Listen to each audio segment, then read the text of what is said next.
Terikém, hozod már le licces az éleskést a szalámihoz!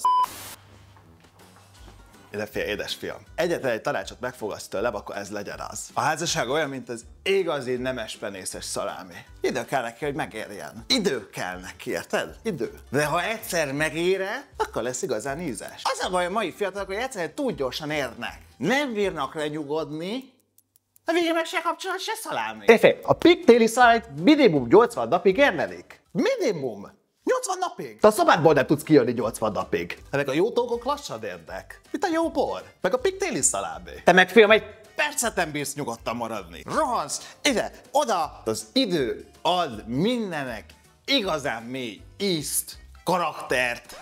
Terike, hozzá... Terike! Hát nem véletlenül vagyunk együtt nagyanyáddal is most már, nem mit tudom én, 62-be.